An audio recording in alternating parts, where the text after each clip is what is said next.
Nós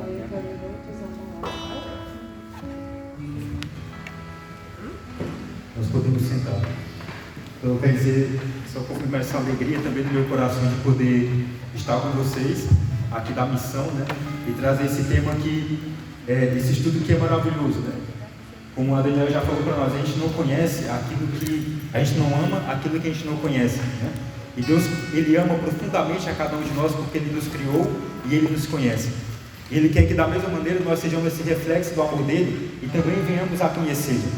E conhecer a igreja do Senhor, conhecer essa obra que o próprio Cristo fundou aqui na terra, é conhecer os desígnios de Deus, é conhecer a vontade do Senhor, é estar firmado na própria palavra do Senhor. Por isso que eu gosto muito dessa temática. Claro que não são os temas, eu sempre gosto muito de trabalhar com a Bíblia, né? Eu gosto muito da Bíblia, da apologética e tudo. São as coisas que eu amo de coração, né? Mas a história da igreja é outra coisa que também me encanta muito. E eu creio que a gente vai fazer um percurso até o final do ano, né? E conhecer bastante coisa interessante. Então, durante esse tempo, deixa eu ver aqui se é porque eu estou... O que a gente vai fazer, né? Você pode, uma hora ou outra, falar assim também, olha, eu gostaria que a gente visse também esse tema que é importante na história da igreja, né? Porque a gente vai estudar 12.000 anos de história, é muita coisa para um ano, né? A gente estudar tudo isso. Mas eu penso que a gente vai fazer um caminho bem bacana e durante as exposições, né, se a gente tiver alguma dúvida, não tiver alguma coisa esclarecida, pode perguntar, que a gente vai tentar responder de maneira mais clara, tá bem? Então, para começarmos, eu quero que a gente abra a Bíblia em Gálatas capítulo 4.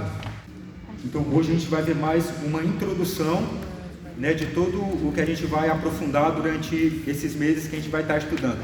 E nós veremos que a gente vai se maravilhar, né, com aquilo que a igreja, que a gente vai perceber da igreja de Deus, os passos que ela fez e sobretudo nessa profundidade que é a missionariedade, né, que a gente vai entender bem tudo isso e entender qual que é o aspecto da igreja, ou qual que é a nossa missão dentro dela, ou por que nós devemos de fato nos assumir como igreja do Senhor.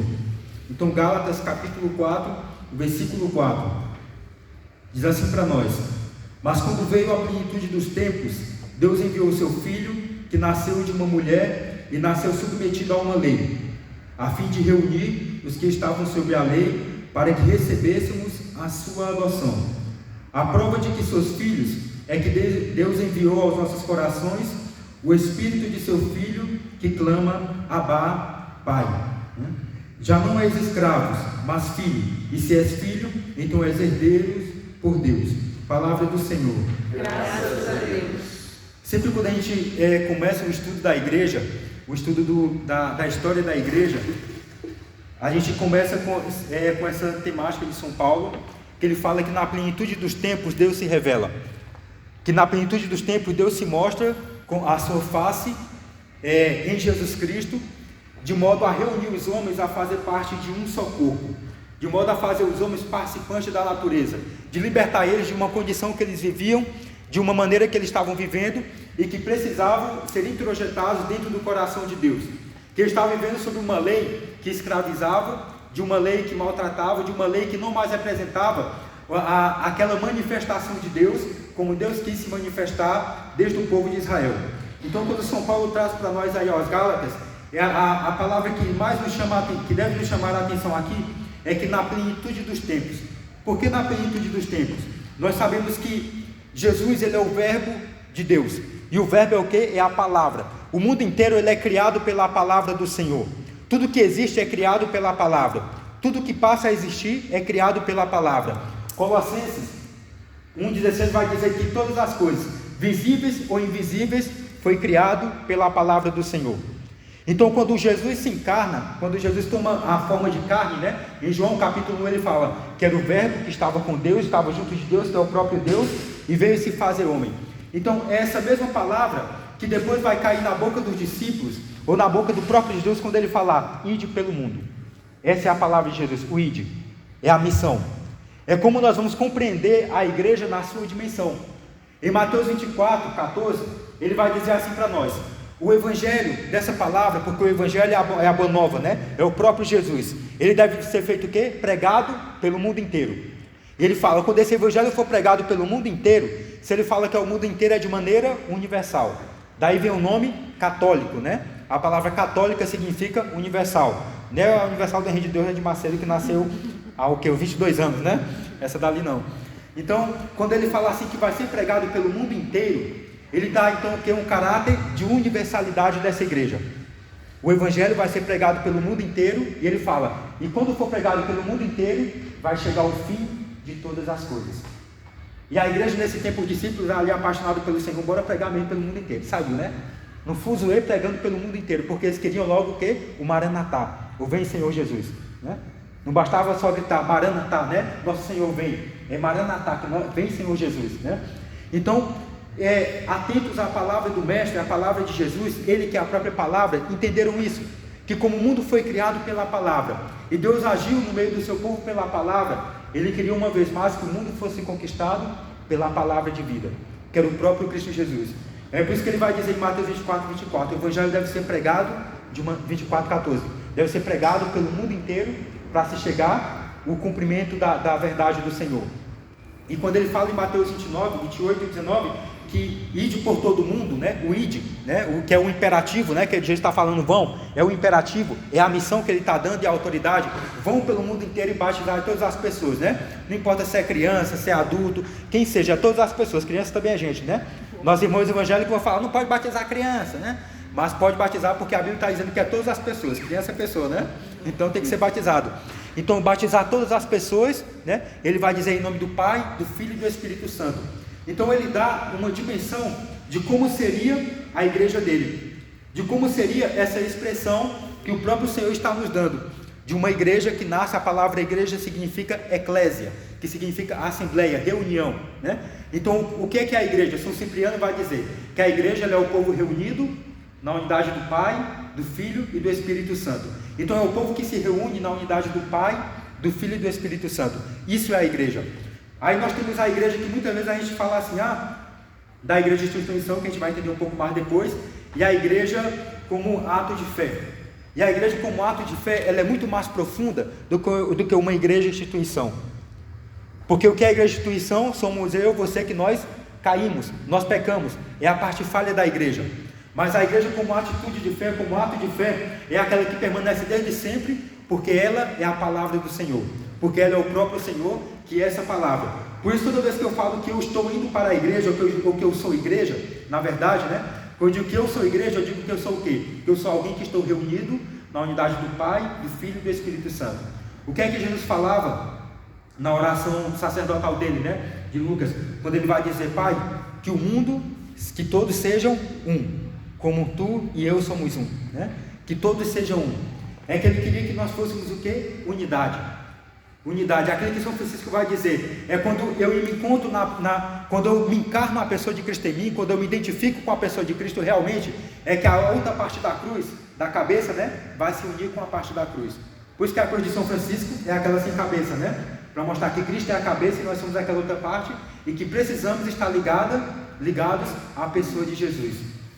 Então, na plenitude dos tempos, quando essa palavra ela é colocada para nós, a gente vai entender que houve uma completude, houve um momento em que Deus ele quis preparar a humanidade para que ele pudesse trazer a igreja dele que viria com o seu próprio filho. É por isso que em todo o tempo ele vai falar de que o reino está próximo, que o reino está presente, que deveríamos mudar de vida, e que essa plenitude dos tempos, que vai falar muitas vezes dentro da palavra do Senhor, né? Vai falar que é nessa plenitude que Deus se revelou. Então, para que se chegasse esse tempo de revelação de Deus, ou esse tempo do cumprimento da promessa, que seria a construção da igreja, teve um longo processo. Eu não sei quantas vezes a gente viu aí na nossa Bíblia. Hoje a nossa Bíblia já não tem mais, porque dentro da década de 70, com o surgimento da teologia da libertação, a gente teve uma grande baque na igreja, uma grande queda em tudo que é manifestação de fé, em compreensão da palavra do Senhor, em atitudes de perseverança diante do Senhor, né? A teologia da libertação ela é uma grande chaga que nós trazemos em todo o dinamismo da nossa fé. E eles tiraram algo interessante, que era muito catequético, quando a gente abre a nossa Bíblia, lá entre o livro de Mateus e Malaquias, a gente vai ver que antigamente as Bíblias antigas tinham o quê? 4 páginas em brancos. 4 páginas limpas. Essas 4 páginas em branco simbolizavam o quê? 400 anos em que Deus preparou de maneira efetiva para o surgimento, para a vinda de Cristo, de maneira mais efetiva como era antes. Então essas 4 páginas que não tem nada escrita, é um tempo de silêncio de Deus, é um tempo que Ele silencia. Mas nesse tempo de silêncio acontece um montão de coisa enorme. O surgimento da filosofia, né, no século IV, 400 anos antes de Cristo, veio o surgimento da filosofia, Alexandre o Grande com toda a dominação do mundo, né? Você compreendia o mundo o quê? O norte da África e a parte ali da Palestina, né? Israel, né? E um pouco de Roma, né? É assim que se compreendia o mundo, porque não tinha visão de outra parte, né? Então ele conquistou todas essas partes ali, desses territórios, mas não conquistava por guerra, matando todo mundo. Ele fazia o quê? Alianças. Porque Alexandre o Grande, ele era muito inteligente, né? Ele falava, não é por que fazer guerra, não é por que haver matanças. É melhor casar com alguém, fazer aliança com outro, manter o reino, e eu conquistar esse reino com o quê? Com a língua, com a minha cultura, com o tipo de religião que nós aqui vivenciamos, é conquistar com isso daí. Porque não adianta a gente ir fazer como os outros povos iam, com o quê? Com guerra e matar todo mundo. Então isso também foi uma liberação da parte de Deus, que aconteceu no meio daquele povo para fazer o quê? Para que chegasse a plenitude dos tempos. Que era o quê? O tempo em que Deus revelaria a sua igreja, em que Deus revelaria a manifestação de Cristo, a ação de Cristo, o movimento de Cristo sobre o mundo, né? Sobre a nossa terra. Então, toda essa preparação aconteceu, claro, que lá com o povo judeu. Quando o povo lá depois peca, né, que Deus cria lá, em Gênesis 6, vai falar que o povo começou a andar em pecado. E Deus reúne o que então para guardar a fé? Reúne o que? Os patriarcas. Quando ele reúne os patriarcas, reúne os juízes, reúne os juízes, os reis, né? E os profetas, com todos esses, na história do povo judeu, ele quis fazer o quê? Ele chamou para preparar cada coração desse, para que um dia ele pudesse cumprir a vinda de Cristo. Porque o povo judeu, eles não são uma religião. Os muçulmanos não são religião. Embora hoje nós dizemos, no século 21, né? Dizemos que todos eles são religiões, mas não são. Porque a religião significa o quê? A palavra religare, né? Reeleger. Então aquele que foi capaz de nos reeleger, que foi capaz de nos unir novamente naquele fio que estava cortado, foi quem? Jesus Cristo no ato da cruz. Então se os judeus não acreditam em Jesus, não são religião, porque não fizeram a ligação. Se os muçulmanos não acreditam que houve essa ligação, também não são religião. Se os budistas não acreditam que houve essa ligação, essa religação pela cruz, então também não são religião. Só que depois do século XVII, né, que começaram com novos métodos, né, para estudar a ciência, só é ciência aquilo que passar pelo crivo desse método aqui. Só pode ensinar quem tiver esse padrão de ensino. Só pode ser religião verdadeira quem for dessa maneira. Então eles pegaram todo mundo no pacote e colocou a religião como uma expressão humana. Só que a religião não é uma expressão humana. A religião é um toque de Deus dentro do coração do homem, desde a sua criação. Porque como vai dizer Isaías, né? O homem, ele já era sonhado e planejado por Deus. Então se o homem ele foi criado por Deus, ele tinha já colocado lá no coração dele esse desejo de se religar novamente, de se religar para Deus, de voltar para Deus. E quem faz esse ato de religação, de novamente amarrar essa corda, é quem? Jesus. Quando ele morre na cruz e ele dá a dimensão, né, de como nós devíamos caminhar com a cruz, com a parte horizontal, né, e com a parte vertical, é como nós tocaríamos o céu com os pés presos ao chão. Então ele vai caminhar por todo esse povo do Antigo Testamento, para que chegasse o tempo, nesse tempo da plenitude, né, do tempo da vida de Cristo, para que chegasse o cumprimento desse desejo de Deus. E nesse tempo em que Deus pôde se comunicar com o seu povo lá em Israel, com a nação de Israel, porque eles são uma nação, né? Eles se consideram como nação, como povo. Nós nos consideramos como religião, que somos o cristianismo, né? Que é a religião de Cristo, que surge a partir de Cristo. E ele como povo abraâmico, né? O povo mosaico, o povo que está com a Torá e tudo. Deus caminhava e falava no meio desse povo, e de toda forma Deus tentou uni-los, né? Tentou se comunicar no meio dele, mas sempre tinha aqueles que traziam o quê? A revolta. Mas tudo estava o quê? Nos planos do próprio Senhor, quando a gente vai investigar na Bíblia. Porque Deus ele tinha o quê? Um projeto a ser feito para se cumprir algo, que era o quê? O nascimento da igreja, que era o quê? Reunir verdadeiramente aquele povo sobre a fé de um Deus que caminhasse no seu meio. Porque todo o Antigo Testamento vai dizer o quê? Eu quero um Deus que caminhe no meio de nós. Quando Abraão sobe no monte, quando Moisés sobe no monte lá, né? E depois ele desce, aí vê lá que todo o irmão dele lá, né? Estava lá já com boi feito, né? Com um bichinho lá, e todo mundo lá adorando aquele Deus boi, né? E ele queria o quê? O que é isso? Nós queremos um Deus que marche no nosso meio. E Moisés chegou lá e falou: Senhor, bora aí, vem caminhar no nosso meio. Aí Deus, na libertação, mas ele caminhou com uma cortina de fogo, caminhou ora com uma nuvem, né? Era a maneira que Deus estava, mas queria ver a Deus face a face. Mas era preciso que se cumprisse o tempo, a plenitude, para que Deus verdadeiramente pudesse vir ao nosso encontro como homem de carne. E ele veio verdadeiramente na pessoa de Cristo. Então essas 4 páginas em branco, que não tem mais na nossa Bíblia, que foi tirada, mas ela simbolizava sobre tudo isso. Esses 400 anos, desde praticamente do nascimento do reinado de Alexandre o Grande até a vinda de Cristo, né? Esses 400 anos, né, que é 4 séculos, era para simbolizar sobre tudo isso, que era um tempo de ausência de Deus, um tempo de deserto, porque Deus naquele tempo, o que aconteceu? Com o povo de Israel, quando ele tentou reunir sobre os patriarcas, o povo se rebelou. Quando tentou se reunir com os juízes, o povo se desorganizaram. Quando tentou por meio dos reis, o povo também se desorganizou. Aí Salomão morre, deixa lá com 2 filhos o reinado. Esses reis se dividem, né, com uma briga. Aí fica Judá e Samaria lá embaixo, né? Benjamim e Judá lá embaixo. Aí outras 10 tribos lá em cima e começa a briga toda. E essas 10 tribos lá do norte, depois elas são tomadas pelos assírios, né? Aí depois vem a tribo de baixo pela Babilônia, e o povo todo é escravizado. Quando esse povo então, ele é escravizado, aí Deus começa então a manifestar o seu projeto também ali no meio deles. Porque viu que mesmo aqueles que estavam na escravidão, tentavam cultuar da sua maneira Deus. Mas naquele tempo da escravidão do Egito, eles fizeram o quê? Levaram somente aqueles que são os mais doutos, né? São os mais intelectuais. E ficou o povo da ralé ali nas cidades destruídas. É por isso que o povo da Samaria, os samaritanos, vão ser depois odiados.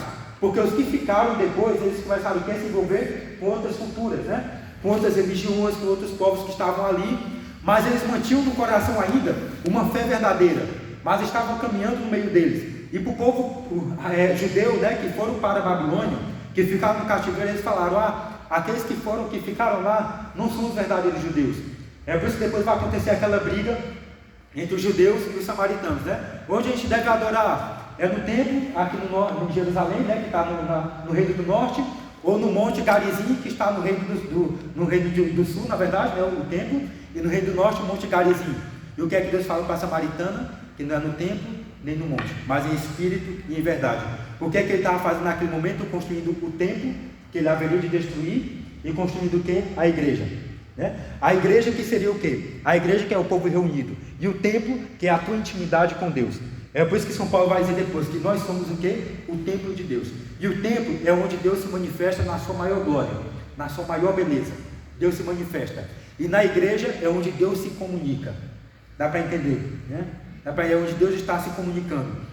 Então, quando Alexandre Grande chega lá a governar aquele período, no ano 300 e pouco antes de Jesus, 323, quando ele começa a governar, ele começa então a reunir todo mundo. Ele leva a língua grega, né? Ele leva a cultura, ele leva o ensino, leva muita coisa boa para aquele povo e dá um tempo de paz, né? Mas depois que Alexandre morre, a família dele é dividida, né? O reino dele é um pouco dividido entre algumas pessoas ali para governar, e os filhos deles então e outros começam então uma briga e começam então outras perseguições entre o povo judeu. Aí quando acontecem essas perseguições, começam então a surgir alguns grupos que a gente vai conhecer sempre na Bíblia, né? Quando aqueles grupos vai surgir os fariseus, saduceus, essênios, né? Publicanos, que mais? Escribas e tantos outros que vão surgir sobretudo nesse período que era um tempo de inconformidade, porque eram grupos políticos, porque eles fragmentaram a religião judaica, né? Então depois que Alexandre o Grande morre, o que? Fica 2 filhos brigando, e os saduceus, eles que eram um grupo de elite, né? Eles vão lá onde um dos filhos de Alexandre, né? Que era uma das esposas, e fala assim: olha, bora pedir apoio para os romanos, né? Para eles poderem virem aqui e nos ajudar. E os romanos vieram, né? Mas não sabiam que eles iam vir para conquistar tudo também, né? Os romanos também não era flor que se cheia. Mas chegaram também com coisa boa, chegaram com tecnologia, com infraestrutura, chegaram com ciência, chegaram com muita coisa interessante. Mas também chegaram com o quê? Com uma fé vazada, uma fé politeísta, uma fé que se permitia que todo mundo adorasse qualquer coisa que quisesse e adorasse sobretudo os César, né? Existiam vários César. Todo imperador naquele tempo era chamado de César, né? Por isso que César Augusto, César Nero, César, tanto César por aí, né? Que a gente vai ver. Então, quando esse César chega, esse imperador, ele chega lá, tomando o reino que era dos persas, né? O que é que ele faz então? Ele divide os reinos, divide toda a Palestina em pequenos reinos, né? Em pequenas regiões.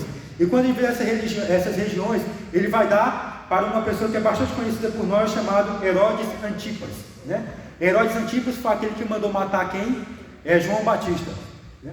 Foi ele que mandou matar João Batista. Então ele estava naquele momento como procurador naquela região.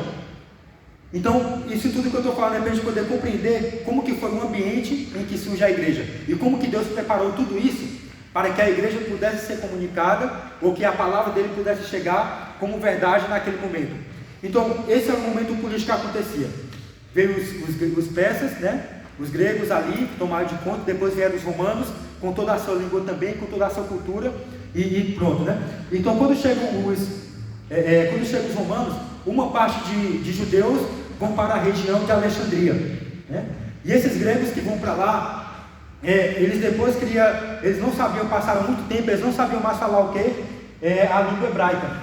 E por não saber falar a língua hebraica, somente o grego, eles tiveram então que traduzir a Bíblia para o grego. Quando a gente vai ver depois a Septuaginta, né? Que é a Bíblia dos 70. Que era desses anciãos que estavam lá nessa região de Alexandria, que traduziram a Bíblia no grego e não no hebraico ou no aramaico para aqueles que estavam ali na Palestina, né? Enquanto os judeus que estavam ali traduziram dessa maneira. Mas o grego naquele momento era como se fosse o inglês hoje, né? Se quem quisesse comprar, fazer qualquer coisa, tinha que falar o inglês, né? Era a língua comercial e a língua monetária também daquele momento, né? A língua política, a língua religiosa era o hebraico, né?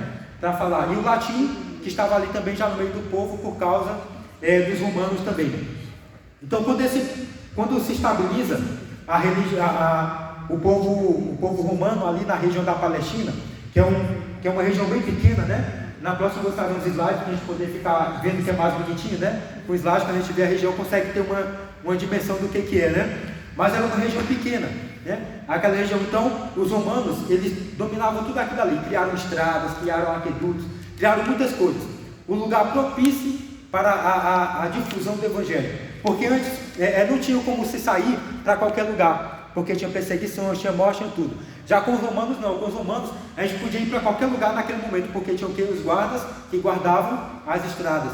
Então se podia passear por tudo que era lugar. Então era um momento propício. Então quando eles se estabilizam politicamente dessa maneira, sendo governado pelos romanos, o povo judeu então ele vai fazer o quê? Se fragmentar, a religião judaica. Então eles vão se dividir em alguns grupos, né? Vão se dividir, como eu falei, nos saduceus, né? Que os saduceus, eles eram aquele povo liberal que traduzia a Torá, né? Que era os 5 primeiros, que eram os livros da Bíblia, né? Sobretudo o Pentateuco, que eram os 5 primeiros livros. Eles traduziam de qualquer maneira. Aquilo que viesse na cabeça deles estava traduzido. Igual com os protestantes do dia de hoje, né? Que Jesus fala assim, amai-vos uns aos outros. Eles vão entender, amai-vos uns contra os outros, né?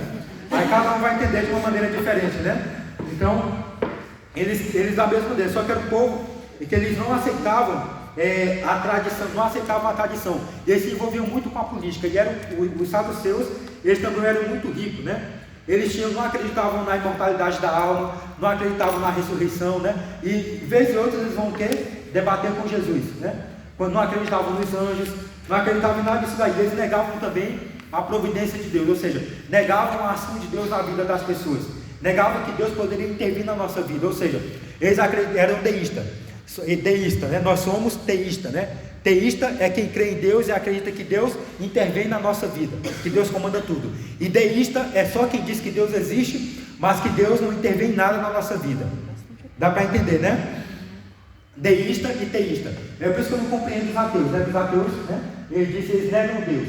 Mas se não acredita em Deus, por que está negando? Não é complicado? Ah, eu não acredito nesse banco. Mas se eu estou negando esse banco, por que eu estou negando se eu sei que ele não existe, né? É contraditório, mas não sei. É a cabeça de cada um, né? Então, esse povo, ele era o quê? Deísta. Ou seja, Deus existe, os saduceus. Deus existe, mas Deus não intervém em nada na minha vida. Ele não me cura, não me salva, não faz nada. Só me criou e me jogou igual orégano em pizza, né? Igual orégano em pizza, assim, de qualquer maneira, me jogou no mundo. Então, a gente faz de qualquer maneira. Deus não intervém. Claro que isso não é compatível com a nossa fé cristã, não é? Então, existe um outro grupo depois, que era o grupo dos fariseus, que esse grupo era terrível. É aquele pastor Silas Malafaia. Para onde o vento levar, ele está indo, né? Ele fala bem, tem uma oratória boa, tem uma pregação boa, tem tudo. E os fariseus, a língua deles era perfeita, né? Mas para colocar um contra o outro era 2 tempos, né? E eles também eram o grupo da hierarquia alta lá também, né? Então esses já eram um povo assim mais, eles se colocavam como segregados, né? Como separados, fariseus, né? Né? Então eles eram como assim bem, nós somos os escolhidos, né? Nós somos a raça de sacerdotes que Deus escolheu, né? Embora os saduceus, né? Que disseram não, nós que somos os verdadeiros, mas cada um dizia que era, né? Então os fariseus, o que acontece? Ele era um grupo bastante egoísta, né? Eles só pensavam neles, eles acentuavam bastante a tradição. Todos eles era a tradição, o que não passa claro que a tradição é verdadeira, né? Só que eles falseavam a tradição conforme a linguagem deles. Então as pessoas só conheciam a verdade por aquilo que eles falavam, porque muita gente naquele tempo não lia, não sabiam ler. Tinham que ir para a sinagoga e lá pedir a palavra. Só que, por exemplo, Jesus, alguns dizem que ele não sabia ler. Então, só que como é que acontecia? Naquele tempo era ensinado para a criança, né? Para desde sempre repetir os salmos, repetir a palavra, a Torá. Então, conforme eles repetiam e cantando, eles aprendiam a palavra de Deus. Pois nossos irmãos protestantes, eles têm a Bíblia de cós salteado na cabeça, né? Nós temos, só que não sabemos. Isso porque eles todo tempo, sempre pela via oral, pela oralidade, né? Sempre pela oralidade, né? Eles iam ensinando, né? E aquilo ia entrando, por isso que eles tinham várias indumentárias religiosas, né? Uma caixinha aqui, uma fita no braço, para poder lembrar que uma tinha um salmo, outra tinha uma lição dos profetas, outra tinha uma questão de livros históricos.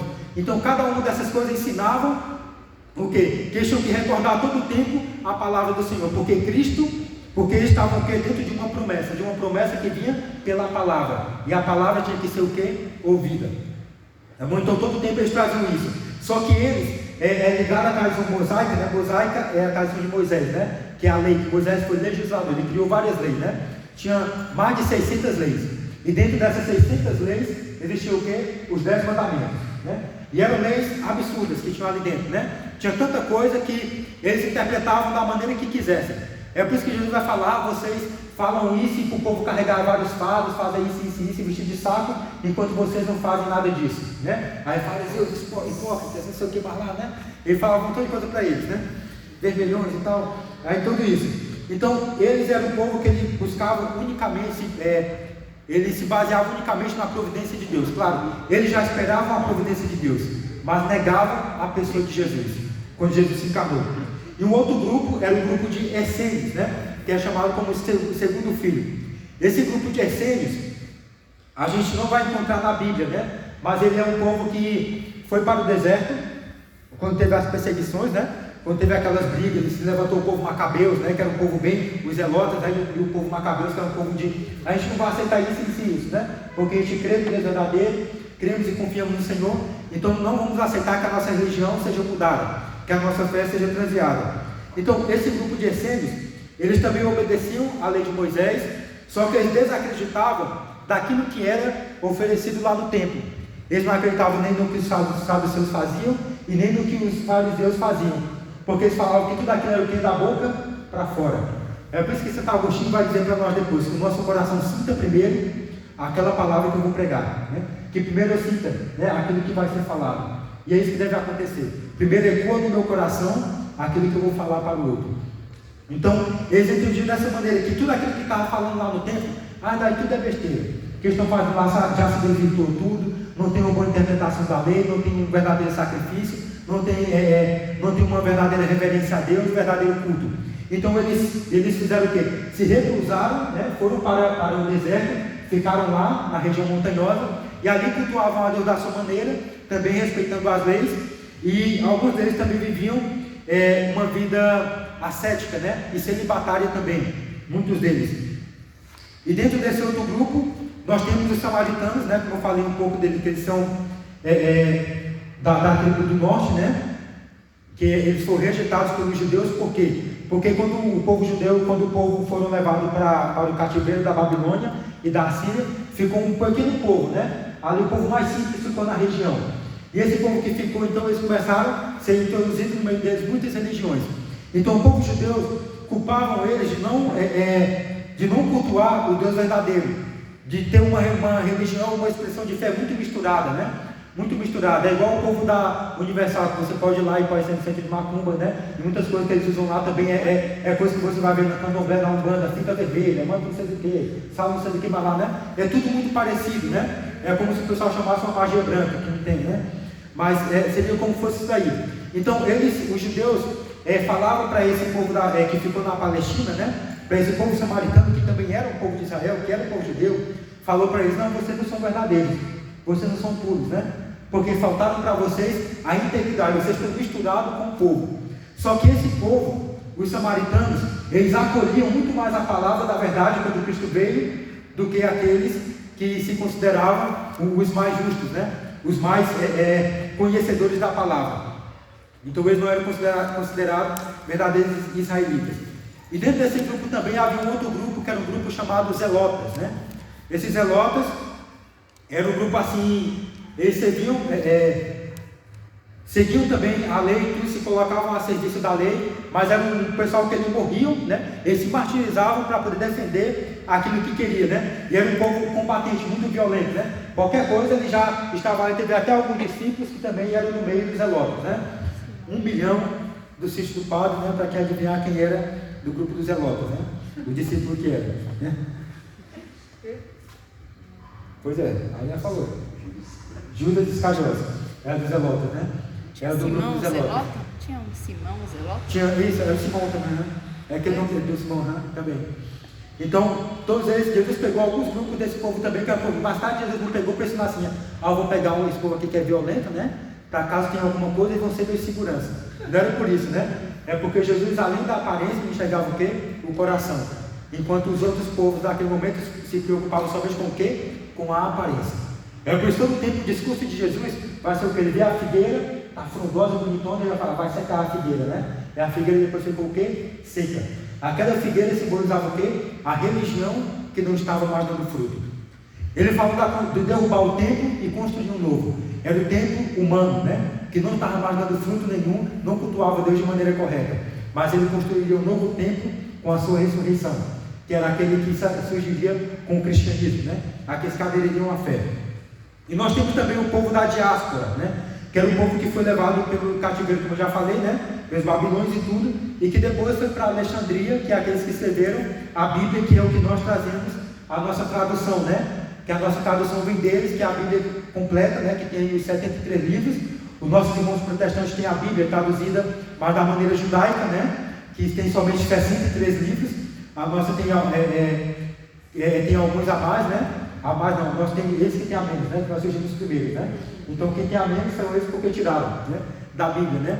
E depois outros versículos bíblicos, porque eles não aceitam, porque o povo judeu, eles não aceitavam o hebraico como língua. Então falava: a Bíblia não pode ser escrita em hebraico, não pode ser escrita em latim, deve ser escrita na língua original. Então eles não aceitavam aqueles 7 livros e retiraram, né?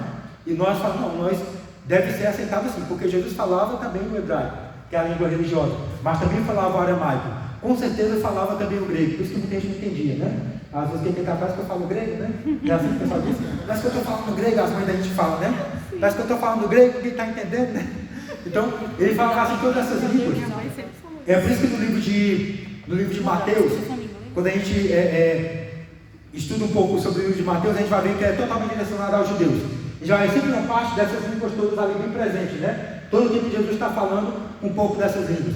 E a gente estuda o livro de Marcos, e vai ver que o livro de Marcos ele foi escrito totalmente para aquelas pessoas que não acreditavam em Deus, que era o povo romano, né? Que era o povo pagão, que era o povo que não era batizado ali, que não tinha religião nenhuma. Tinha um montão de religião, mas não tinha nada, né? Que quem tem muito não tem nada naquele tempo. Então foi escrito para aquele povo. É por isso que o nome de Jesus ele vai ser revelado todo tempo. Ele fala: não diga que eu sou, não fazem isso. Ele foi se revelar só momentos depois que ele vai ser revelado, né? Aí depois a gente vai ver que cada livro da Bíblia vai ser escrito dentro de um contexto onde a igreja estava sendo inserida, porque os livros da Bíblia não foi escrito de uma vez só ali naquele momento, né? Foi escrito primeiro algumas cartas de Paulo, né? Que foi escrito ali, depois os livros dos outros evangelhos que foram escritos posteriormente. Por quê? Porque não tinha a preocupação de escrever nada naquele momento, não se escrevia nada, era tudo de maneira oral, né? A pessoa falava, todo mundo escutava e aquilo ficava gravado na cabeça para todo mundo. ficava dessa maneira. Então imagine só para nós hoje, que quando a gente fala uma coisa aí, já esqueci, né? Já esqueci. Mas naquele tempo era muito memorizado porque eles cantavam, né? Eles rezavam em todo momento, então dava para lembrar, né? Dava para lembrar muito tudo aquilo que ele ensinava. Então esse é o momento, era como se encontrava a religião naquele momento. A política e o reino, o governo todo estava na mão dos romanos. Aquela bagunça, permitia várias religiões e tudo, fragmentaram a religião judaica, e a religião judaica foi pouco a pouco criando pequenos grupos que nem eles se entendiam entre si, cada um queria ser o mais verdadeiro, e todos se reconheciam como também não sendo puros e dignos da verdade de Cristo.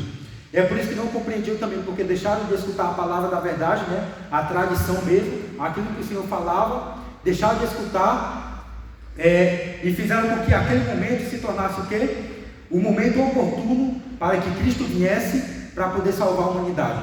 Logo mais na frente, no outro momento, a gente vai estudar sobre as 7 igrejas do Apocalipse, né? E é muito bonito que quando você estuda as 7 igrejas, você vai ver que ela está falando para cada tempo.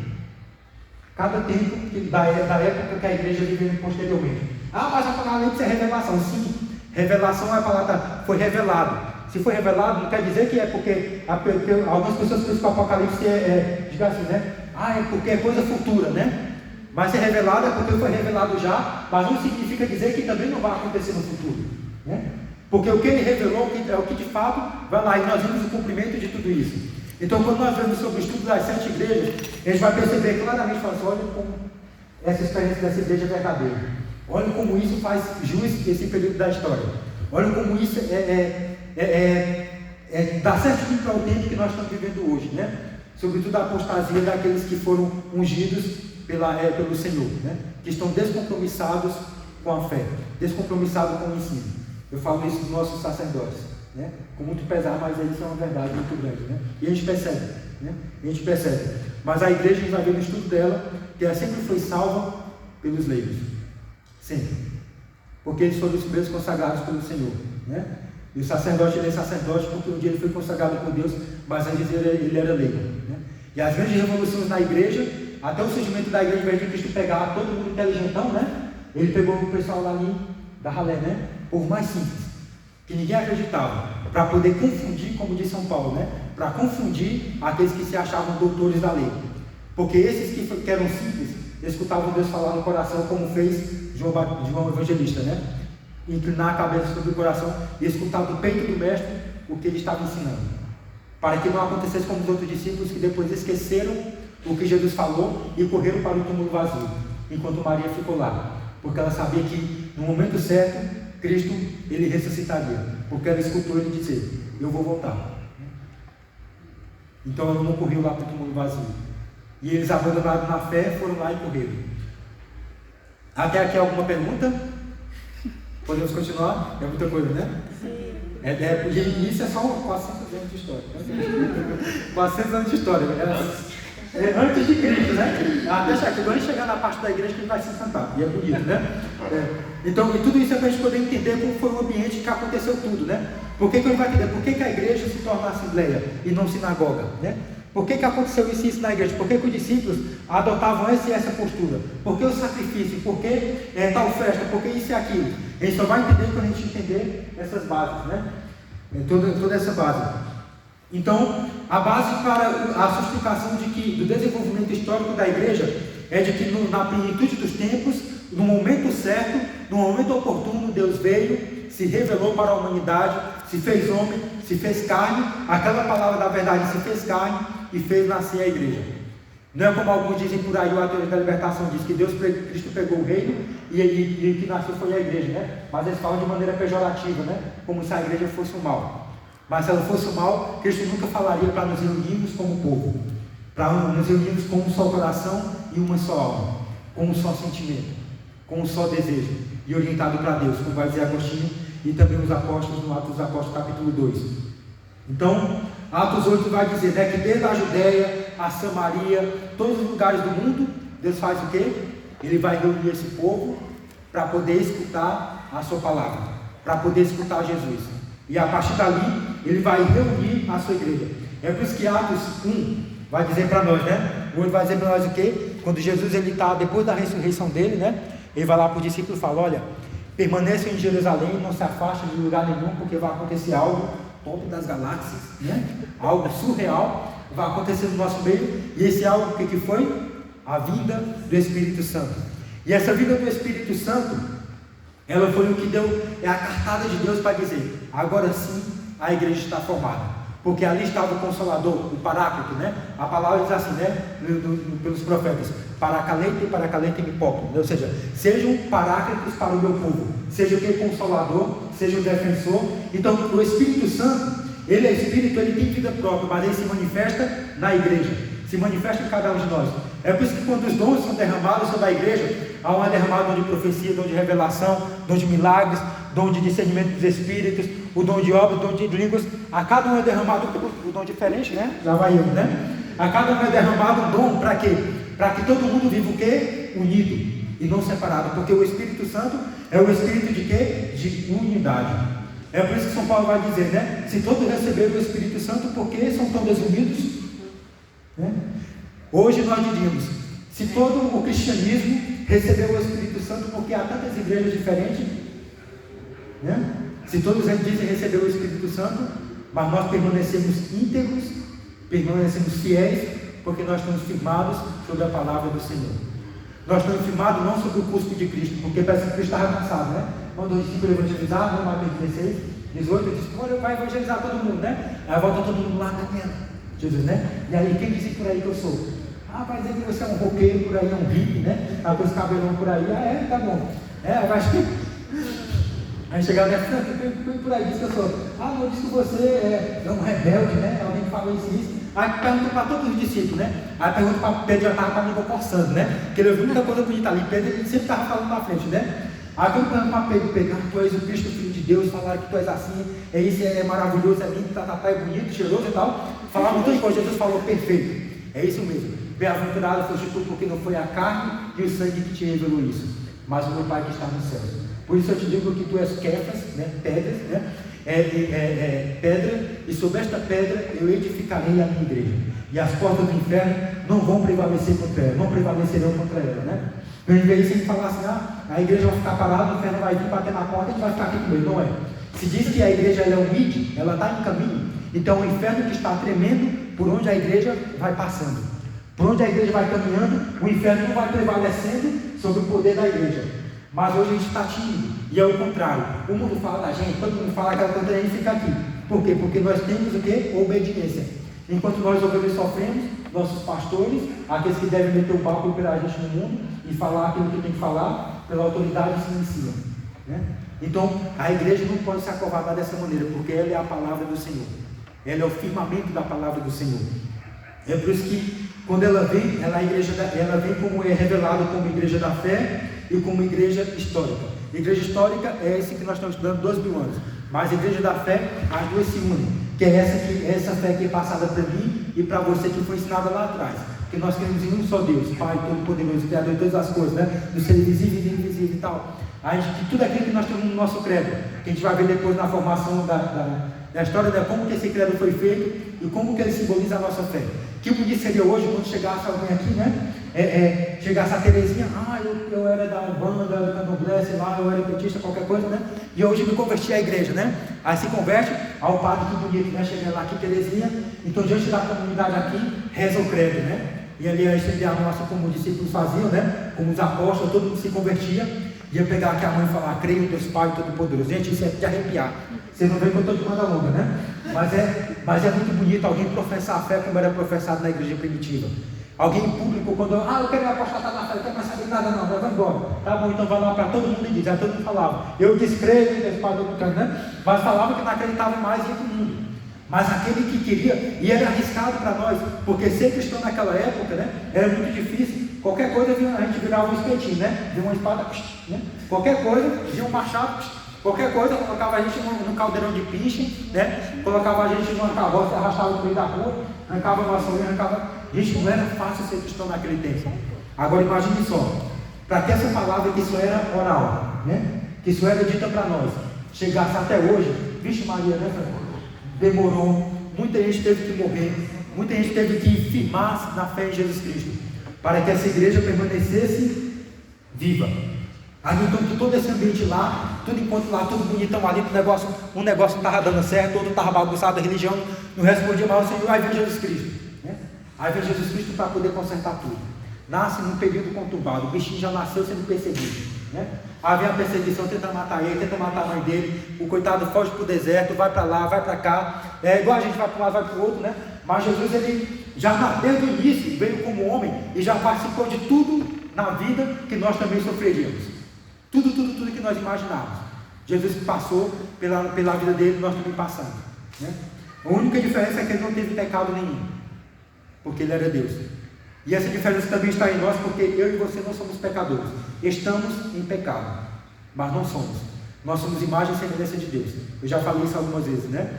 E é porque estamos em pecado que Cristo ainda acredita em nós e fala: não há nada perdido, vamos salvar o mundo. Por isso que a igreja se torna o quê? Sacramento de salvação. Me deu um pouco de Coca-Cola aqui, tá? É Sprite. É Sprite, né? Sacramento de salvação. Salvar o mundo inteiro, né? Porque ela é o quê? Ela é firmada na palavra do Senhor, traz essa palavra do Senhor. E a igreja ela surge primeiro dessa maneira, né? Com o povo simples. Eles pensavam que o povo romano era complicado, eles não queriam falar assim: mas quem é esse povo? Quem é esse homem que consegue falar para as pessoas, cativar o coração, atrair todo mundo? Ele fala de política, fala daquilo, entende tudo e nunca frequentou escola nenhuma, né? Ele teve bons catequistas, né? Que eram boas pessoas religiosas, o pai e a mãe, São José e Nossa Senhora. Então não podia ser o contrário. E além de tudo, ele era o quê? Senhor. Então tudo ele conhecia. É por isso que a gente vai entender que o sangue de Jesus, quando ele vai ser condenado, é derramado no lugar político, lá perto do rei, o sangue dele, quando ele é flagelado, é derramado próximo do templo, é derramado no meio do povo, é derramado no monte. Todo lugar onde o sangue de Jesus é derramado era uma parte da sociedade, para dizer que só o sangue poderia purificar. E é por isso que ele vai dar até o fim o seu sangue, né? Até o fim, até a última gota. Está dizendo: não restou nada de mim, para que não faltasse nada na vida daqueles que são meus. É por isso que quando Jesus testemunho de Jeová vai dizer: Jesus morreu foi assim, né? Você não deixa lá nisso, porque se a palavra é cruz, o nome já diz que é cruzado, né? Eu nunca vou cruz só com madeira, né? Se a palavra já diz que é cruz, né? Já é algo cruzado, né? Então, Jesus não poderia nunca morrer assim. Por quê? Porque ele tinha que morrer de braços abertos, porque ele era a árvore da vida. E naquele momento era simbolizado que o fruto verdadeiro deveria ser comido ali. Nós deveríamos passar por ele, que era a porta. E mesmo morto ele vai dizer: estou aqui de braços abertos para poder acolher. Então a nossa fé, a nossa igreja, ela vai passar por aí. Não uma igreja que foi criada por alguém que pensou na cabeça dele: eu vou articular dessa maneira, né? Não alguém que, eu estou decepcionado, vou criar por isso, não. Nossa igreja ela foi criada por alguém que é real, que é verdadeiro, e foi aquele que criou os céus e a terra. É por isso que pode acontecer o que for, pode matar todos os bichos do mundo, todo mundo, mas a igreja de Cristo vai permanecer. A igreja de Cristo ela vai permanecer, porque ela é uma igreja da fé. É por isso que quando a gente professa a nossa fé, nós temos a nossa fé carismática e a fé fiducial. A fé fiducial é a fé de crença em tudo aquilo que a igreja nos ensina. E a fé carismática é a fé da dimensão divina, né? É a dimensão divina, a dimensão de cura, a dimensão espiritual muito mais abrangente, né? Do que daquilo que nos é ensinado catequeticamente. Então quando Jesus vem, Jesus nasceu no ano 4. Basicamente, né? Ele não nasceu ele nasceu no ano 1, né? 33 anos. Isso é uma forma catequética da gente poder colocar, né? Mas a maioria dos estudiosos vão colocar porque que Jesus morreu no ano 4, né? Então 4 anos antes do ano 1. Jesus morreu, né? Parece bem porque Jesus veio para poder marcar a história, né? Só que conforme os imperadores, historiadores, que eles marcam com quem? Com os reis romanos e outros, né? Com a morte de João Batista também, e outros, com quem reinava naquele momento. Então eles vão dizer: quem reinava nesse momento era tal imperador. Então tal imperador estava nesse período aqui. E esse fato aconteceu, essa perseguição, esse edito dele, né? De perseguição aconteceu nesse ano. Então se aconteceu nesse ano, então ele não poderia ter nascido depois. Né? Porque eu não posso dizer assim: começa a perseguir Jesus. Nesse período. 2 anos depois que começou a perseguição, que ele já tinha nascido, né? Jesus já estava basicamente com 2 anos de idade quando começou a perseguição às crianças para poder matar, né? Então quando começa aquela perseguição a Jesus ali, Maria foge para o deserto, né? Ele manda matar todas as crianças, porque não sabia a idade, de 2 anos para baixo. Isso já traz na memória aquela matança também lá de Israel também, né? Do povo do Egito também, que mandou matar todas as crianças, e Moisés foi colocado numa águazinha, né? No cesto, né? Eu ia falar o balaizinho, ia falar as coisas de pai, né? Que eu sou nordestino, né? Eu ia falar o nome. Aí colocou lá, então lembrou dessas crianças que foram mortas lá, né? Também de 2 anos, né? Então, claro que isso é uma construção teológica, para a gente poder entender como os discípulos colocaram, para a gente entender como que era a vida de Cristo, né? E que ele veio de fato para poder dividir e marcar a história, né? Então Jesus ele viveu, claro, esses 33 anos e tudo, basicamente, só que a história naquele tempo era muito maleável. Por quê? Porque existiam vários calendários, né? Então cada um datava diferente, né? A gente vai ver depois, por exemplo, o calendário, né? Você vai ver que depois um imperador, eu quero estar no mês, então coloca meu nome é Júlio, imperador, então vai estar aí meu nome, né? Eu sou Augusto, então vai colocar Augusto, é meu nome, eu quero estar no calendário também, né? Então começou tudo a colocar, meu nome é Johnny Wilder, então eu quero estar em tal dia, né? Então cada um começou a somar vários calendários naquele período, então fica um pouco dividida a história, né? Aí você não sabe basicamente logo porque o povo judeu, eles não datavam, a maneira deles colocar a história, né? Não era como nós fazemos hoje, tal dia a Duda nasceu, né? Não tem isso, eles não falavam. Então, tanto que as pessoas não tinham o quê? Sobrenome, somente o nome e o nome do lugar que ela nascia, né? Por isso que a gente vai ver Maria de Madalena, né? Que nasceu em Magdala, né? Jesus de Nazaré, porque nasceu em Nazaré, né? Aí pouco a pouco nossos santos até pegam também essa tradição, né? São Francisco de Assis, porque lá de Assis, né? Johnny Wilder do Maranhão, aí cada pessoa de um lugar, então era sempre dessa maneira. Eles não datavam como nós datamos, eles datavam por luas ou por festas. Então era um pouco diferente o calendário judaico para o calendário romano, ou o nosso calendário depois cristianizado, que veio bem depois, né? Por isso que muda um pouco a história. Mas ele pode ser afirmar, Jesus nasceu no ano 1. Nenhum historiador vai brigar com você se você falar isso.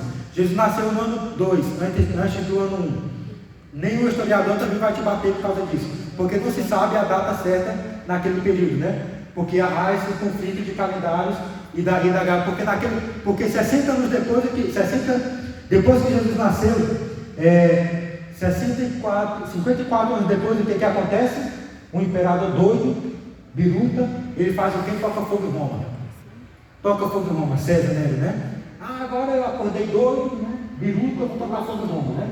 Tocou fogo lá em Roma, para colocar a culpa depois em quem? No povo da cruz, né? Colocar a culpa nos cristãos, porque só o barro desse não foi queimado, né? Aí colocar a culpa nos cristãos, né? Ele vai lá e toca fogo em tudo ali. Tá, teve aqui o historiador que diz que ele não tocou fogo, né? Só uma pergunta, entre Noé, Moisés, até Jesus, em tese, se passaram quantos anos? Isso daí, deixa eu ver quanto tempo isso passou. Basicamente isso, 1000 anos. Então, 600 anos tem relatado na Bíblia, e aí até Malaquias. E aí, esses 400 é essa lacuna. Isso, mais ou menos 600 e poucos anos, até Malaquias. É porque não tinha datação direito também, porque a maneira como nós vemos os livros da Bíblia, eles não são articulados da maneira como estão hoje. Isso já fomos nós que fizemos, para se tornar mais catequético, né? Porque a Bíblia, ela foi, por exemplo, o livro do Gênesis, ele não é o primeiro livro da Bíblia. Foi um dos últimos livros a ser escrito. Porque ele era um livro de quê? De catequese, né? É um livro de catequese, tá? Quando o povo estava esquecendo lá, o povo saiu do cativeiro da Babilônia, ninguém mais lembra o que é religião, porque lá não podia cultuar, né?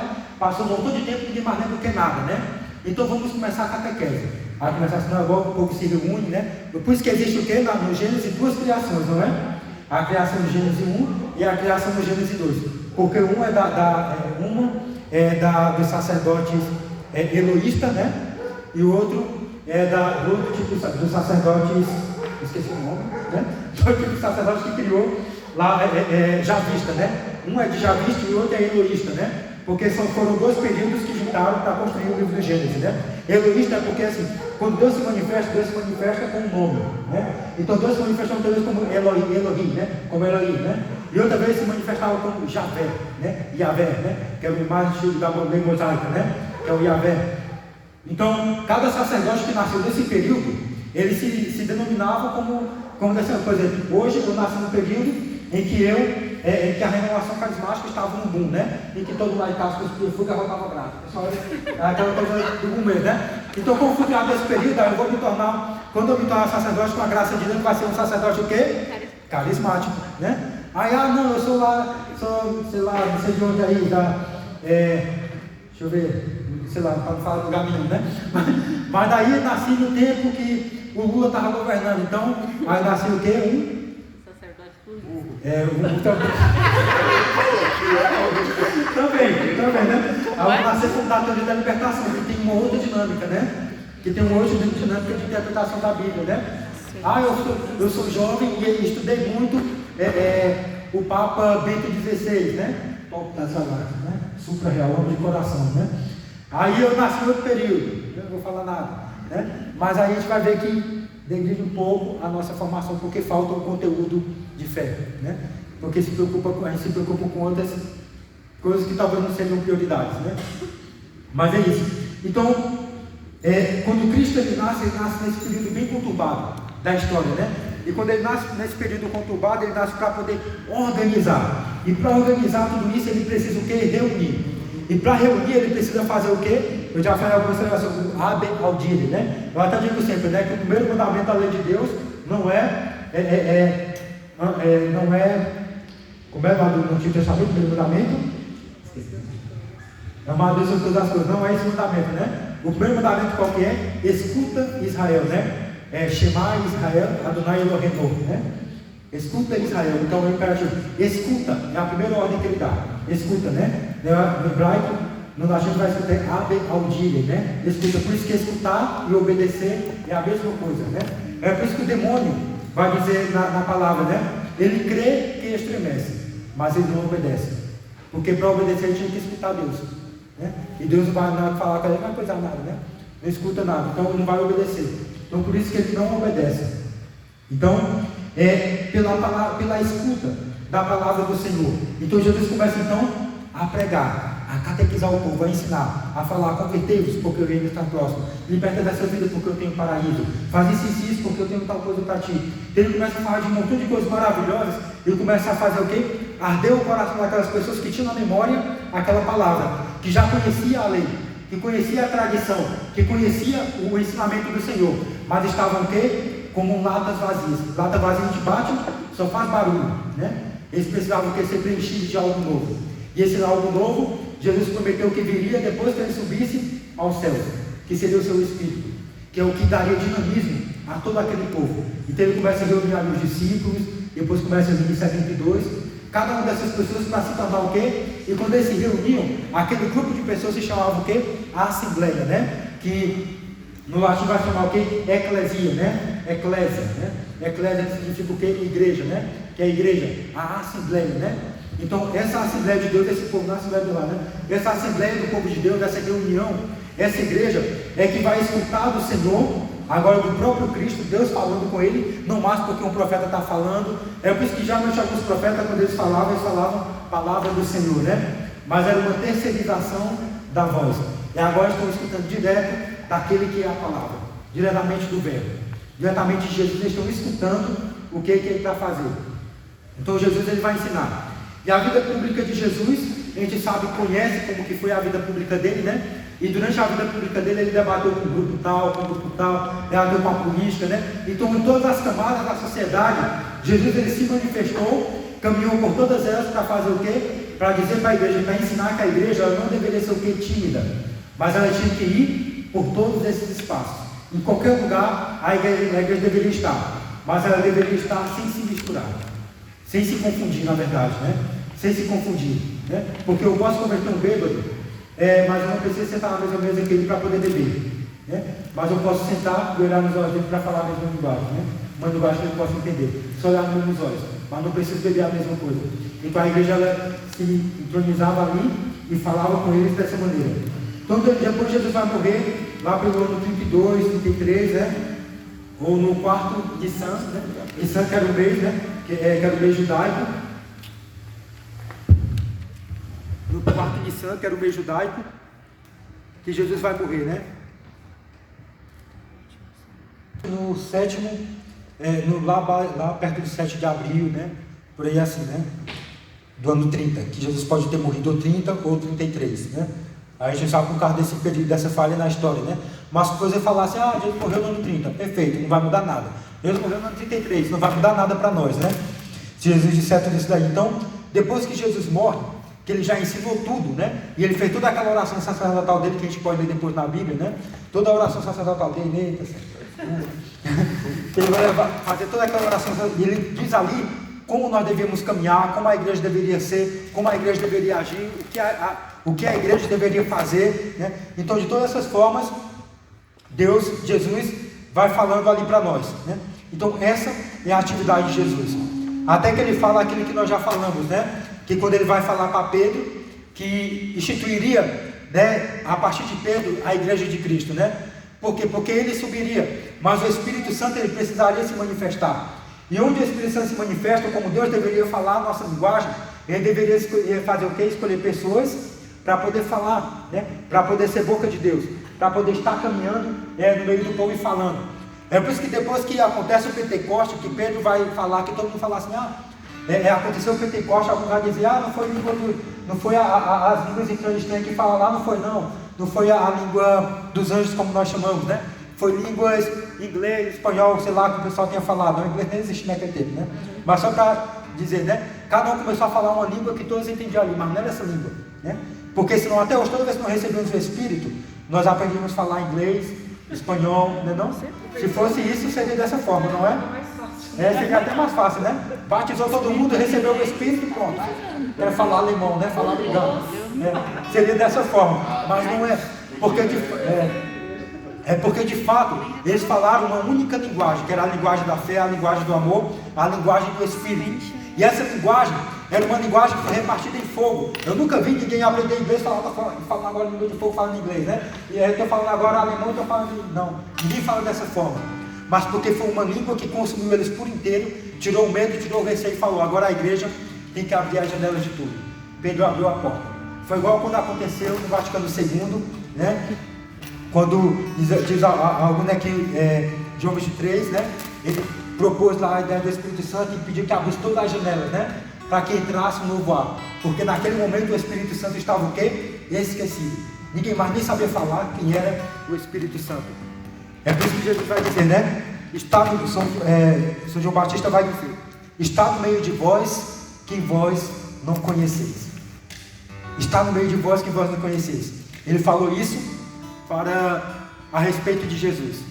Mas a mesma coisa, João 23 falou também para os bispos que estavam ali. E disse, olha, todo mundo aqui precisa se converter, né?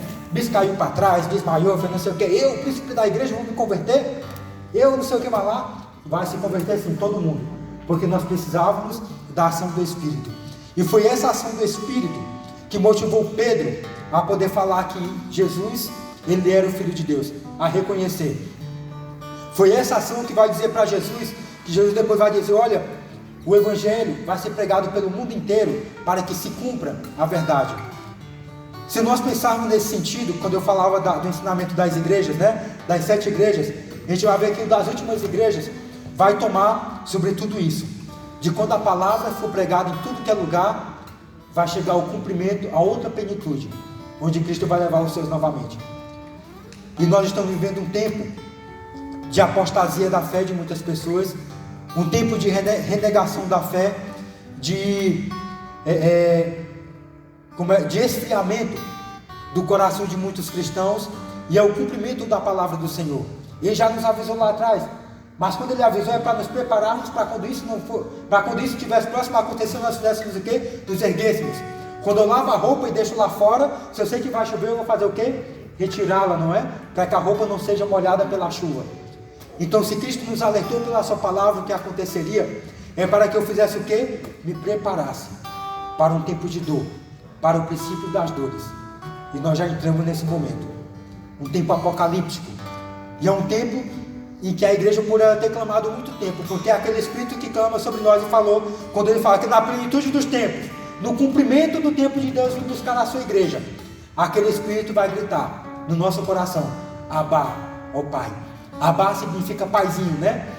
Significa papaizinho. Só chama papaizinho quem está de fato bem íntimo ali, quem está de fato ali, meu Deus, carente, eu estou necessitado, né? Porque não, pai, você pode me dar tal coisa, papaizinho, né? É porque eu quero algo mesmo. Então, quando a igreja gritar papaizinho, é porque de fato a coisa está pegando fogo lá fora, né? E nós podemos então aprender dessa forma. E Jesus ensinou que o nascimento da igreja, ela nasce para esse propósito, para levar para o mundo, transformar o mundo. E a igreja não pode ser aplaudida para o mundo. Todos os momentos históricos em que a igreja ela se confundiu com o mundo e ela foi aplaudida para o mundo, ela deixou de ser igreja, deixou de ser profética, deixou de transformar vidas, deixou de levar a salvação e deixou o povo perecer na fé. Hoje nós vemos isso se repetir. Falta profetas, falta coragem, falta de fato vivência da igreja. Quem diria que antes alguém ia entrar de camiseta vermelha dentro de uma igreja e gritar lá dentro, fazer o barraco todo? Eu falo igual o meu bispo falava, né? Que um tempo entrou uma evangélica lá na Imperatriz, né? Dom Gilberto Pestana, né? Que agora é arcebispo lá em São Luís. Aí entrou uma crente lá, né? E essa crente vai e rebentou uma igreja lá que foi dada pelo Espanhol, não sei quantos mil anos atrás, né? Tempo que minha avó era criança. Aí entrou lá numa igreja lá e quebrou essa imagem, né? Aí o bispo falou, vai pagar, que era o pastor presidente, vai pagar. O pastor não vou não, vai pagar sim. Eu não vou pagar porque é coisa do demônio. Eu falei, pô, vai pagar porque vai... E foi uma confusão, de paga, não paga, né? Aí falou, acabou pagando. O nosso Deus paga ou derruba isso daí também, né? Aí foi, não era doidão o bispo. Aí foi lá e pagou, né? Pagou a imagem. E o bispo falou lá na mídia, né? Na rifação. Não, mas o bispo falou lá, e eu quero ver. Se entrar mais um irmão aqui, mais um crentinho aqui, eles assim falaram, né? Mais um crentinho aqui quebrar essa imagem, eu quebro a cara dele com taco. Não, ele falou, nunca mais ninguém foi lá quebrar nada na igreja, né? Porque ele falou assim, tem que respeitar a cara da moça, né? Que é da senhora, né? Respeita a mãe. Então é isso. Quando a nossa igreja nasce, ela não nasce do cuspe de Cristo, né? Ela nasce da palavra. Tu és Pedro, e sobre esta pedra eu edificarei a minha igreja. Sobre a obediência a você, Pedro, que você obedecendo a ele, obedecendo a Pedro, vai estar obedecendo a mim, que sou o Cristo, né? Então obedecendo a você, essa igreja vai estar reunida. É por isso que nós tivemos vários papas. É por isso que eu não entendo às vezes a cabeça dos crentes. O papa é a besta. A Bíblia diz que só existia 2. Nós já temos 200 e poucos papas, né? Não sei mais nem quem é a besta, né? Mas fazer igual um falou lá na rádio lá para mim, né? Lá no debate de Bíblia, né? No debate ele falou assim, mas a igreja católica é a besta, né? E você que é católico, você também é a besta. Então eu falar, a Bíblia diz que tinha 2. Uma grande e uma pequena. Nós podemos ser a grande, você é a pequena, né? Então, tá tudo resolvido sem briga nenhuma, né? Mas é dessa forma. Né? Então é coisa que quando a gente foge da palavra do Senhor, deixa de escutar a palavra do Senhor, a gente começa a falar o quê? Asneira, né? Quando a gente foge da palavra de Cristo, quando a gente deturpa a palavra do Senhor. E às vezes a gente está dessa maneira hoje, escutando muitas vozes, sem escutar a voz da igreja, a voz de Cristo. Mas é ruim que quando às vezes dentro da voz da igreja também está confundido para nós o que é o ensinamento da fé. Mas devemos o quê? Nos animar, porque a igreja da fé ela vai permanecer, né? Apesar dos homens, né? Apesar dos homens. Então, quando nasce essa igreja, a partir de Jesus, e ela começa então a se expandir, né? Inicialmente ali por Jerusalém, né? E pela Palestina toda, e ela vai tomar depois o nome cristianismo, ela vai ter esse nome só depois, né? Posterior. O nome cristianismo é o nome depois, né? É quando já começaram a chamar assim, antes nós só nos chamávamos de igreja apostólica, igreja da fé, igreja católica, né? Nos chamávamos só assim, porque era a igreja universal. Era a maneira como nos chamávamos. Mas vai ver que quando essa igreja começa a se expandir, é que nós vemos a beleza do evangelho se irradiar. É quando a gente vê o bom perfume de Cristo alcançar o coração dos homens e das mulheres. É quando a gente vê a libertação acontecer. É quando a gente vê aquilo que Jesus falou, que quando o evangelho fosse pregado por todo mundo, com o índice de Mateus 28 e 19, né? Dirige por todo mundo e batizar todas as pessoas. Quando o evangelho fosse pregado, não há uma parte do mundo sequer onde o evangelho não foi pregado. Em todo mundo o evangelho já foi pregado. A Bíblia diz que o evangelho deveria ser pregado. Ela não disse que ele deveria ser aceito. Ela disse que ele deveria ser pregado. E aqueles que aceitassem obteriam a salvação. É por isso que a Santa Igreja vai dizer na tradição: quem é que pode obter a salvação? É aquele que está firmado na palavra do Senhor, na verdadeira palavra e na igreja de Cristo. Mas eu sou da Umbanda, eu posso ser salvo? Pode ser salvo pela misericórdia, Mas primeiramente quem ser salvo tem que ser salvo por quem? Por Jesus. Se eu não creio em Jesus, judeus não creem em Jesus, o povo dos espíritas, alguns não creem em Jesus, o candomblé não crê em Jesus, outras manifestações de fé, budismo, outros não creem em Jesus, mas eles vão ser salvos pela misericórdia de Deus, pela misericórdia de Deus, porque Jesus falou em João 10:10, quando ele fala do pastor, do rebanho e tudo, dos ladrões, salteadores, ele vai falar: há muitas ovelhas que estão fora do meu rebanho, do meu aprisco, e nós temos que o quê? Atraí-las para cá. Se ele fala que nós temos que trazer, ele está falando de um caráter de missionariedade, de evangelização, de uma ida, ir ao encontro e trazer novamente para esse rebanho do Senhor. E claro, nós esperamos o tempo que todos eles vão ser salvos também. Claro, isso vão ser, porque Deus não vai perder, Deus não vai perder nenhuma dessas almas, mas serão salvos pela ação beatífica e misericórdia do Senhor, pela graça dele. Mas os primeiros a serem salvos vão ser aqueles que foram marcados com o sinal da cruz, com o polegar de Deus, que foi marcados pelo sangue do Cordeiro. E como o Apocalipse diz, que diante do Cordeiro, está aqueles que passaram pela grande tribulação, aqueles que clamam a Deus dia e noite, pela misericórdia por aqueles que estão na terra.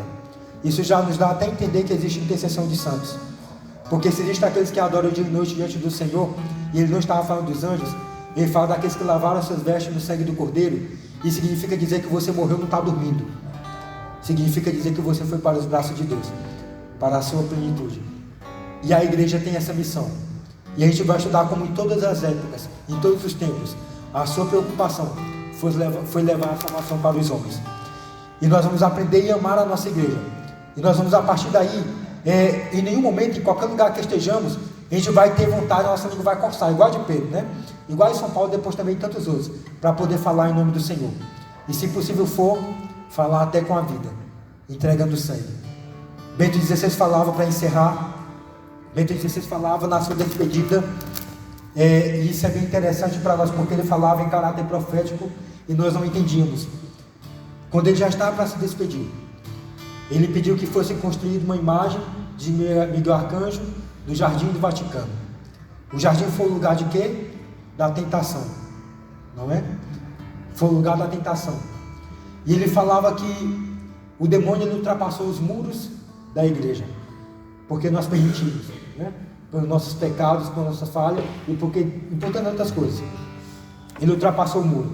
Ele fala: vamos entregar a igreja então, aquele que é o guardião, aquele que Deus nos deu como guardião. Tem que construir aquela imagem lá bonitona.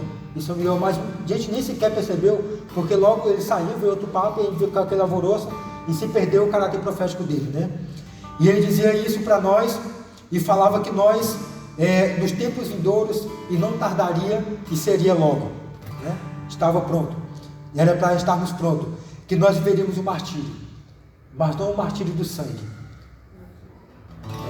é o martírio da palavra, seria o martírio da descrença no Evangelho, que as pessoas desacreditariam de nós, falseariam aquilo que a gente estaria dizendo, não estariam mais acreditando naquilo que era para acreditar, um falso ensino, e nós seríamos martirizados quando quiséssemos dizer o que é a verdade, dizer que a família tem que existir, que o matrimônio tem que ser dessa forma, que os filhos têm que ser educados assim, que a fé tem que ser ensinada dessa maneira.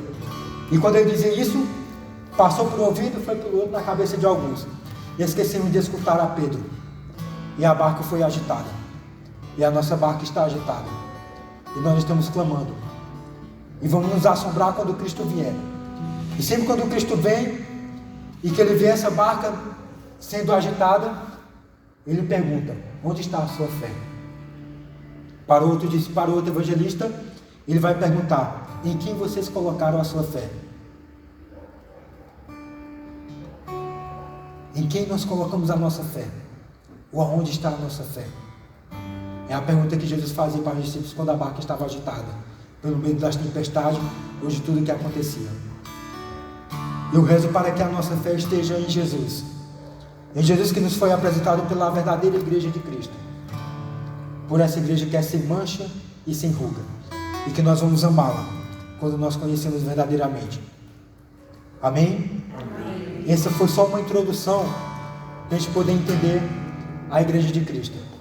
E vamos ter ainda mais 2 mil anos de histórias pela frente. Até lá a gente está idoso, né? Mais 2 mil anos é muito. Amém. Amém.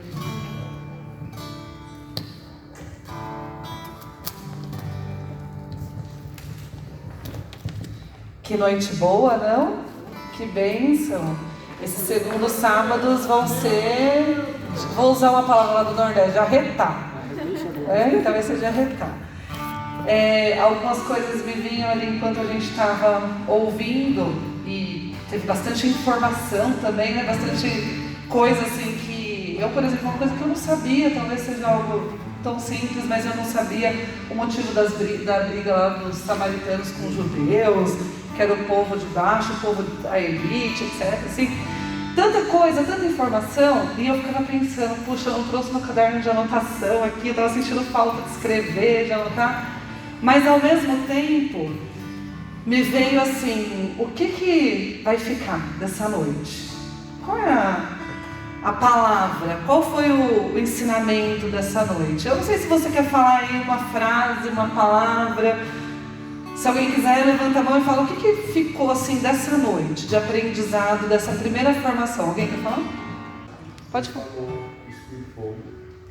Cuspir fogo é arrotar a brasa. Eu queria falar da fé, porque Jesus sempre questionava a sua fé, né? Então, fé. Dessa fé, né? Que solidifica esse nascimento da igreja. Alguém tem mais uma palavra, uma frase que ficou forte? Queira partilhar? Coragem e perseverança para passar pelos martírios que virão. Martírio branco, né? Que ele falava, esse martírio que não é um derramamento de sangue, mas que precisa de força e de coragem, então próprio aí dos nossos próximos encontros desse ano, né? De 2022, força e coragem para viver. O que mais? Essa parte de que a igreja é chamada a estar no mundo, mas a não se misturar com ele. Estar no mundo, mas não se misturar. Vocês iam falar? Ficou pra mim, pode falar. Aquele que ama, conhece. Nem sempre A gente ama aquilo que a gente conhece. Mas ele trouxe também. Sim, esse... Verdade. Pra mim também ficou uma coisa bem simples e bem pedagógica, talvez por isso ficou bem travado no meu coração. Como que o povo, quando não tinha, né? Porque a gente é um povo muito feliz, muito abençoado, né? De ter a palavra de Deus, assim, então, além de ter a palavra de Deus, né? Ter a revelação dela, porque hoje você coloca no YouTube, você tem os profetas desse tempo falando sobre essa palavra. Então, veja, a gente está falando de uma época em que as pessoas não conseguiam nem ler a palavra, elas não tinham acesso à palavra. E a forma que elas aprendiam era por meio da oralidade. Quando a gente vai ensinar as crianças pequenas, desde a se apropriar da língua, da linguagem, a gente também começa, né? Pela oralidade. Você começa pelas brincadeiras, pelas parlendas, pelas cantigas, pelas músicas. E é assim que a gente vai se apropriando da oralidade, das histórias, né? E me vinha muito isso, assim, né? Que talvez a gente pudesse resgatar isso. Quando o Johnny falava desse ID, que é para todas as pessoas, que é para as crianças, que é para os idosos, que é para todas as pessoas, me vinha muito isso, né? E qual pode ser a pedagogia desse tempo de hoje para nós? Profecia de Amor hoje não quer chegar só a uma determinada faixa etária, só aos casais, só aos jovens. Não, a gente tem essa preocupação de trazer esse ID mesmo. Isso vem conversar com a gente. E quem sabe se nessa noite a gente não poderia pegar um minutinho, anotar o que ficou mais forte para a gente da formação, né?